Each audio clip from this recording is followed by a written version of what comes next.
Hey music friends, this is Davi Vasc. I'm a music composer for games, and today we're listening to more Silksong music. This one is the theme for Widow. I've never heard this before because I haven't played the game yet. Let's go. Oh, this is a boss theme.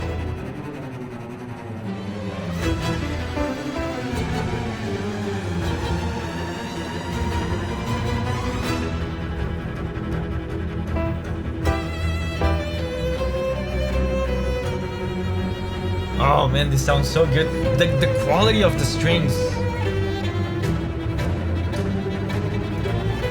These are real strings. Oh.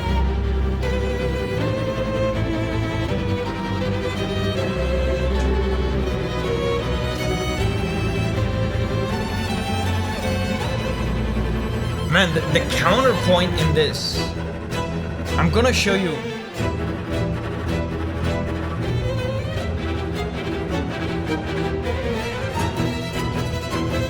Man, this is so violent. You can hear in the way the players are moving the bow that they're moving with such force, with such violence. It almost reminds me of some Elden Ring tracks we've heard where the players are just assaulting these poor violin. But also, man, I feel like Christopher Larkin here is displaying all of his Baroque / classical ability. The counterpoint in this is so interesting, it's so complex and sophisticated to listen to. I'm gonna show you what I mean. Listen to how the bass instruments move independently from the main melody. It's almost like there's two simultaneous melodies playing at the same time. Check this out. Bass.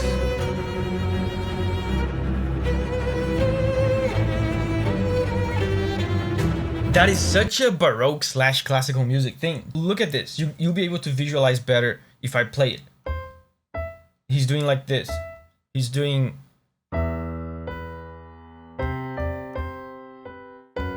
right? Then he does. Can you see how the notes, like it's like I said, almost like there's two different melodies playing along with each other that creates such richness in the harmony. And like I said, this sounds so violent. There's a beauty to it, right? There's harmony, there's this counterpoint that I just showed, but all of it is so violent. There's such anger to this, I feel like.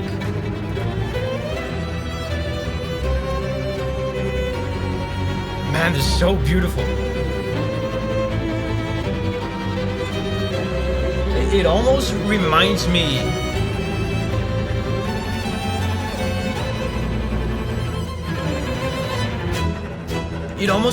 a little bit of Vivaldi. Do you remember Vivaldi's Four Seasons? There's beauty, the kind of beauty that you see in nature, but at the same time that is beautiful. It is so relentless and ruthless, right? There's a violence, there's almost like an authority to it.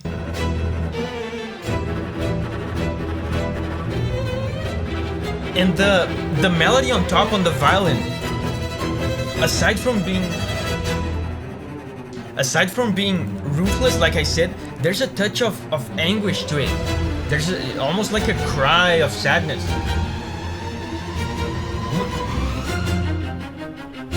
Whoa.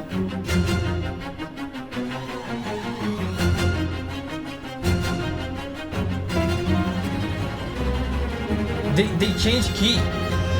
Oh, is that a second phase, I wonder?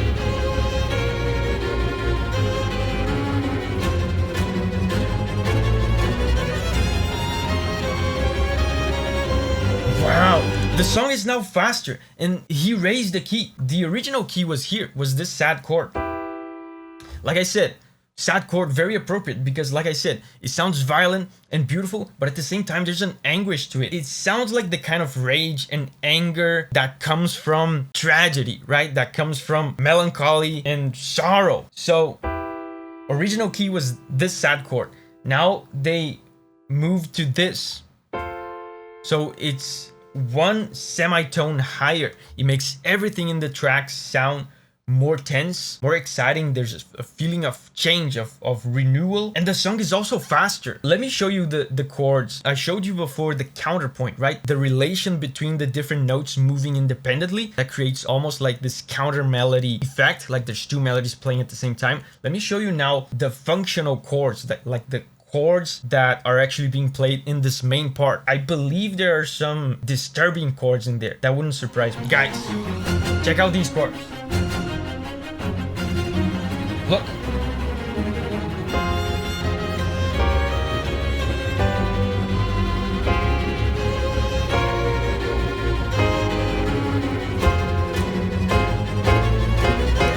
So intense. Did you see the disturbing chord? So ugly. There's so much anguish, so much suffering. This sounds to me like a boss. I mean, the title is also very suggestive, right? It sounds to me like a boss that is motivated by anguish, by sorrow and anger. Look at this too, this little thing that I detected here, hidden in the chords. There's a little movement, a little chromatic ascension that suggests to me tension, right? Building tension and urgency and tension and danger. Look.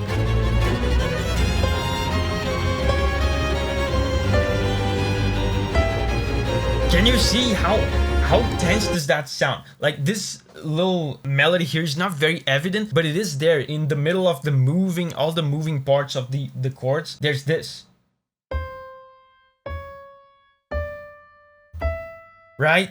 Just keeps going up and up and up, building tension, and the whole song, man. Let me even like backtrack a little bit here, because I feel like the transition to what I feel like is a second phase, I was just so hypnotized by the music that I didn't talk too much about it. But it's crazy how fast and intense it is the whole way through.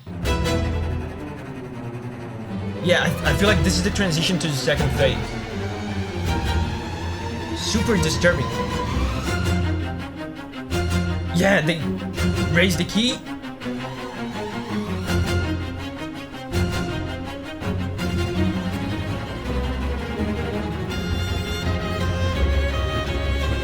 It's crazy to me how the whole, almost the whole track is being played on this super fast measured tremolo. Can you hear it on the lower strings? Is this like the whole time? I mean, you can have a fast song with a fast tempo like this without this kind of like insane playing, insane quick playing. We've had like in Hollow Knight tracks that were this fast, but you don't necessarily have to have this crazy fast tremolo. So the fact that it is here, the fact that this insanely fast playing is here, suggests to me that they want to make this feel even more maddening and enraged than usual. Like there's a sense of like euphoria and an unstoppable rage, right? An unstoppable action. Like a force of nature, right? I keep remembering Vivaldi when I hear this. Like the relentless, brutal, but still beautiful force of nature. Oh.